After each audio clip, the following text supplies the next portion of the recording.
100 yıldır direniyoruz. Yani şahıs olarak değil, grup olarak değil, parti olarak değil, millet olarak 100 yıldır direniyoruz. Bu işin farkında olanlar 100 yıldır direniyorlar. İnşallah biz direnmeye devam edeceğiz. Yani direnmek zorundayız. Çünkü dediğim gibi yıkılırsa hepimiz yıkılmış oluruz. Evet. Biz bunu ayakta tutmak için bir çaba içerisindeyiz.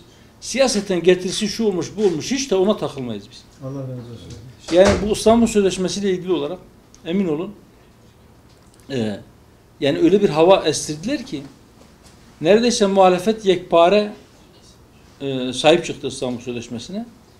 İktidarın da biz birkaç kere bununla ilgili bir Sayın Cumhurbaşkanı'yla görüştük. Evet. Tam böyle hani yumuşadı, tamam diyordu, bazı şeyleri ikna oluyordu. Parti içerisinden birileri çıkıp bir şey söylüyordu.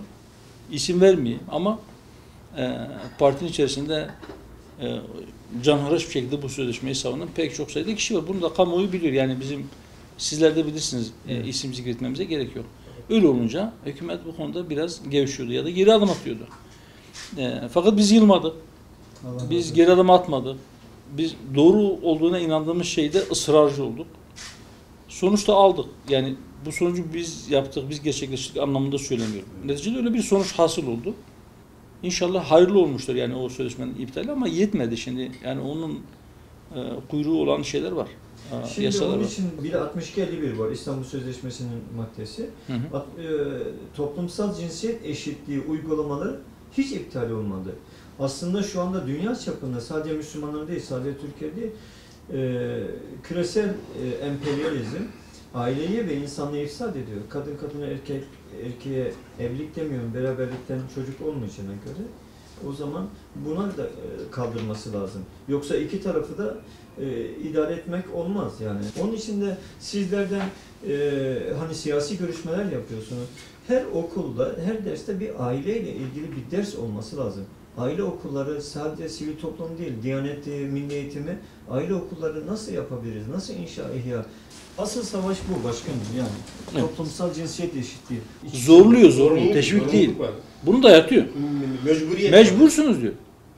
Hükümet bu şeyin altına imza atmakla, o sözleşmenin altına imza atmakla bütün bunları yapmayı taahhüt etmiş oluyor. Evet. Hatta Graviyova denetleme başkanı. Evet. Aşkına sen işte. Şimdi onlar işte denetliyor bir de şurada şu eksik var, burada bir eksik var diye. Şimdi bunu okullara kadar yayacaklar. Diyor ki siz çocuklara oğlum kızım demeyeceksiniz. Sen oğlum dediğinde erkek cinsiyeti, kızım dediğinde kadın cinsiyetini yok. Öyle demeyeceksin. Savaş bu işte. Yani onu demeyeceksin. Yine Allah'ın lütufları sayılırken işte kendilerine diyor sükunet bulacağınız eşler vermedi. Evet. Rum 21. Şimdi yani sadece insanlar değil. Diyor ki sizden işte hayvanlardan, bitkilerden ve daha birçok bilmediğiniz şeylerden diyor çift olarak yarattı. Diyorlar ki ya sizin cinsiyet dediğiniz şey toplumun size dayattığı şey. Toplumsal cinsiyet dedikleri şey budur. Diyor ki aslında cinsiyet biyolojik bir şey değil. Toplum kafasında bir kalıp oluşturmuş. O kalıpları da insanlara dayatıyor. Siz dayatmayın diyor. Çocuklara sen oğlum... Şiddettir diyor. Evet şiddettir diyor. Dayatmayın. Oğlum kızım demeyin onlara. Dayatmayın onlara. Bırakın onlar kendi cinsiyetlerini kendileri seçsinler. Yani haşa diyor. Allah kimdir? Anlatabildim mi? Allah'a savaş. Evet. Fıtrata savaştır bu. Şimdi birileri bunu ısrarla anlamak istemiyor. Veya birileri bunun üstünü örtmek istiyor. Bunun lamıcımı yok. Hocam şuna şaşırmayalım. Yani şimdi bunu yaparken işte biz kadına yönelik şiddeti durdurmaya çalışıyoruz. İşte biz çocukların daha iyi gelişimini sağlamaya çalışıyoruz diyecekler. Ya Allahu Teala ilk insanı Hazreti Adem babamızı yarattı. Ondan da onun eşini Hazreti Havva'yı yarattı. Sonra ikisini cennete yerleştirdi. Evet. Siz burada iskan edin. Aha bu şeytan da sizin düşmanınızdır demedi. Evet. Peki Allahu Teala'nın bizzati uyardığı, ah bu şeytan sizin düşmanınız dedi. Şeytan onları cennetten çıkarmak için kandırmaya çalıştığında ne dedi onlara? Gelin siz benim dediğimi yapın, siz cennetten kovulacak mısınız mı dedi bunun sonucunda. Hayır. Evet. Ben size nasihat ediyorum dedi. Üstelik Allah'ın adına da yemin etti. Siz burada ebedi kalmak istiyorsanız benim nasihatime uyun dedi. Gerçekten ben size nasihat ediyorum dedi. Şimdi şeytan ve şeytanlaşmış insanların hileleri o ilk hileden beri böyledir, böyle devam eder. Zehrin içine bal katarlar. Evet. Onlara dediler ki siz ebedilik ağacıdır bu, ebedilik, ebedi olacaksınız. Fani insana ebediliği yutturdu işte. Şimdi orada da bak Allah-u Teala uyarıyor insanı. Diyor ki bak şeytan insanları uyarıyor diyor Adem ve Havva ananızı kandırdığı gibi sizi de kandırmasın. Sonra evet. Elbiselerden soyunmaktan bahsediyor değil mi? Evet. Kandırıyor işte, ahlakı yok ediyor. Şimdi cinsiyeti de yok etmeye çalışıyor. Hocam bunların Bu fıtrata savaştır. Evet. Bu insanlar gerçekten insanlara karşı savaş açmaktır. Papa bile bunu gördü. Papa bunu gördü. Dedi ki bu yapılan şey insanlığa savaş açmaktır. Evet. Ama Papa'ya da geri adım attırdılar. Demek ki bu adamlar öyle bizim hafife aldığımız gibi değiller. Bunlar çok güçlüler. Hocam Bayram, Türkiye Belediyeler Birliği eliyle yapılıyor. Koç'un desteklediği, Avrupa Yatırım Kalkınma Bankası EBRD'nin desteklediği. Buna niye karşı çıkmıyoruz? Biz o zaman zalim bizdeyse susacaksa biz zalim olmuyor mu? Ama bizim çocuklarımız, neslimiz gidiyor. Devletimiz gidiyor. Yani ailemiz giderse devletimiz kalır mı? Suriye'yi, Filistin'i, Kudüs'ü biz ülkemizi savunamayız ki. Aile gitti. Ateist oluyor, deist oluyor. Yani şimdi İslam'dan uzaklaşıyor çocuklarımız. Hem de Fulbright anlaşmamız var okullarda. Allah yok yani. Allahsız bir toplum, ailesiz bir toplum isteniyor. El birliğiyle ne yapmamız lazım inşa için? Üstadım, Biz akıl adamlar danışmaya küçük lokmalara bölme projesidir bu. Memleketi bölmeye çalıştılar. Kürt, Türk, Alevi, Sünni, sağcı, solcu, bilmem işte laik, İslamcı. Evet. O fay hatlarını depreştirip toplumu çatıştırmak istediler. Şimdi karı kocayı bölüyorlar hocam. Daha Şimdi da evin erkek, içine kadar. hatta Erkek karı kadın, koca da hatta değil, kadın. erkek kadın. Evet. Şimdi onların aile içi şiddet diyor ki, aile içi şiddetin tanımını yapıyor. Bakar mısın şu tanıma? Ev içi şiddet diyorlar işte. Ev diyorlar. Evet. Şimdi diyor ki evli veya daha önce evli olmuş olan, eski eş veya halen devam etmekte olan evlilik.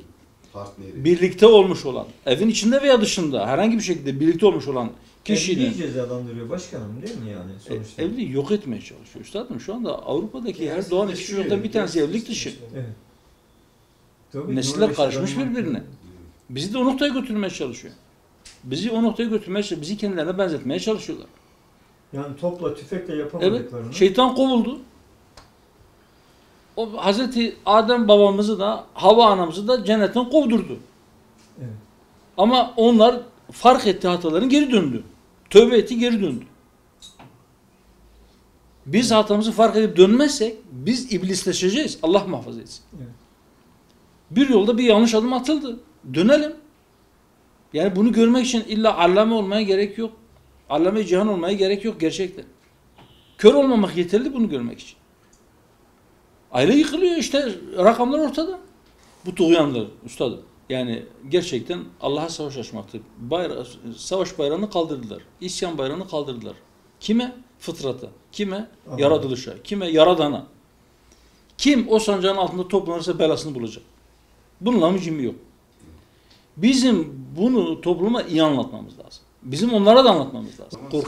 Korkulmaya layık bir tek kişi vardır, o da Allah'tır. Yani Allah'a kul olmazsa kula kul oluyoruz. Evet, insan kuldur. Birilerine kul olacak. Evet. O birileri yani ya gerçekten kulluk edilmeye layık Zat-ı Zülcelal olacak, ya da kendisi gibi bir faniye, ya da belki bizzat kendisine, nefsine tapacak. Ya da mala, ya da işte ne bileyim Kadına, başka paraya, bir makama. köpeğe, Evet, neyse. evet. Bizim bir farkındalık oluşturmamız lazım. Evet. Sesimizin daha gür çıkması Hem lazım. de el birliğiyle yani. Evet. Şimdi işte yani ben onu söylemeye çalışıyorum. Yani eğer biz birbirimizin sesine ses olabilirsek, eğer biz birbirimize bu anlamda destek olabilirsek inşallah ben inanıyorum ki olacak. Ümitsizliğe kapılmaya yeri yok üstadım. Ümitsizliğe kapılmaya yeri yok. Yani Üstad Necip Fazıl'ın çok güzel bir tanımlaması var Yes'le ilgili. Diyor ki müminde yes, üçgende dördüncü kenar gibidir. Teknik eleman arkadaşlarımız bizden çok daha iyi takdir edecekler bunu. Üçgende dördüncü kenar mümkün mü? Muhaldir. Böyle bir şey yok. Böyle bir şey olmaz. Olsa o üçgen artık üçgen değildir, dörtgendir. Hocam biz Şimdi diğer konulara girmiyoruz. biz ümitsizliğe girmeyeceğiz. Evet. Asla düşmeyeceğiz buna. Biz mücadelemize devam edeceğiz. İstanbul Sözleşmesi ile ilgili olarak yani o belki çok kişinin ümidini kestiği dönemde ne oldu? Belki o karanlığın koyulaştığı dönemde eyvah Cumhurbaşkanı da sözleşmeye sahip çıktı, zaten muhalefet sahip çıkıyor. Bitti bu iş. Diyenler oldu. Evet. Ama Bir gecede değişti. bitti. Kendi köklerimiz üzerine dönmemiz lazım. Her ağaç kendi kökleri üzerinde yükselir. Evet. Gerçekten eğer biz köklü bir medeniyetimiz var diyorsak biz onun üzerine ona muvafık bir şekilde, ona uygun bir şekilde bizim dallarımızı uzatmamız lazım. Biz kökümüzü kopardık 100 sene önce. Köklerimizle bütün irtibatımızı kestik. Çağ atacağız dedik. devrimleri yaptık. İşte merhum Mehmet Akif işte diyor işte yıkılmadık bir şey bıraktık bir tek aile. O konuda da işte biz inkılap yapacağız dediler. Yani aile bir inkılap. Aileyle ilgili bir inkılap yapacağız dediler. Aslında aileyi devirmektir. Aileyi inkılap aynı zamanda yani şimdi bugünkü Türkçe'de devrim diyorlar ya. Evet. Devrim. Haşereyle mücadele dediği gibi aile kurumu deyince onu yok etme kurumu gibi oldu. Onu devirmek de yani Evet, devrim işte. Devrim böyle bir şey. Yani mevcudu devirmek. Şimdi onu devirip onun yerine yeni bir şey inşa etmeye çalışıyor. Adamlar yeni bir şey inşa ediyor. Nedir o inşa ettikleri şey? Diyor ki hayvani bir serbestlik olsun. Kim kiminle isterse birlikte olsun. Töre cinayetlerini durduracağız dediler. Böyle söylediler işte. Bir tane kılıf, bir tane isim buldular. Bütün dinlere savaş açtı İstanbul Sözleşmesi zaten. Biz namus cinayetlerini, töre cinayetlerini durduracağız dediler. Ne demek ya? Şimdi ondan sonra bu işte zinanın önünü aşmak için belki daha önce kalbinde böyle o tarafa doğru meyil olanlar ya işte olursa işte kötü şeyler olur korkudan dolayı. Yani Allah korkusu değil, kul korkusundan dolayı, insan korkusundan dolayı ya bana başıma bir şey gelir korkusundan dolayı yapmayanlar da şu anda dedi ki kanun beni koruyor artık serbest. Yani bırakın serbest bırakmaya. Şu anda yasalar her türlü fuhşiyatı koruyor. Koruyor. Koruma altına alıyor. Zırh. Günlük saatlik o da Teşvik ettiler. Onu korumaya aldılar ama siz bakarsanız yasalara işte gençliği korumakla mükelleftir devlet. Evet. Kötü alışkanlıklardan işte benzer şeylerden, ahlaksızlıklardan korumak işte güya işte milli manevi değerlere bağlı bir gençlik yetiştirmek devletin vazifesidir güya. Eğitim politikaları güya buna göre.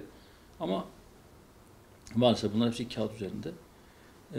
İşin ciddiyetinin farkına varması için toplumun bizim daha çok çalışmamız lazım. Evet.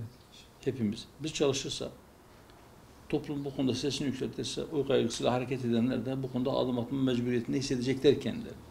Ya da öyle bir kaygısı olmayan, samimi bir niyetle gerçekten toplum için faydalı olmaya çalışan ama işin farkında olmadığı için belki bu konuda bunu işte kadını koruma olduğunu ya da işte iyi bir şey olduğunu zanneden insanlar uyanacaklar. Onları uyandırmak zorundayız. Evet. Bütün insanlar uykudaysa bir tek uyanık onları uyandırmaya yeter. Bir kişi. Evet. Ama uyku numarası yapanları uyandıramazsınız. Biraz zor tabii. Sessizlik olmaz, bize yakışmaz. Sessiz kalmayacağız. Ama biz yani karşımıza aldığımız ve uğraştığımız kişilerin öyle yabani atlı cinsten insanlar olmadığını da bilelim. Bunlar küresel çapta birlikte çalışıyorlar, güçlüler. Basın ellerinde. Basın dolayısıyla onlara karşı gelenleri o konudan olmasa başka konularla onları gözden düşürmek, itibarsızlaştırmak için de ellerinden geleni yaparlar. Bizim bunlara da çok dikkat etmemiz lazım. Üniversitede belki kürsüler kurulsa, ciddi akademik araştırmalar yapılsa, ciddi makaleler yazılsa, bu sözleşmeler ne getirdi, ne götürdü. Tabii şimdi o makaleleri yazanlar o üniversitede barınabilecek mi? O da ayrı bir şey. O da ayrı bir şey. Belki bu konuda alimler bunu ciddi bir şekilde gündem etmeli. Yani ulema, fert olarak çalışanlar, onlara da hücum edecekler. Demediklerini bırakmayacaklar. Fakat yılmamak lazım.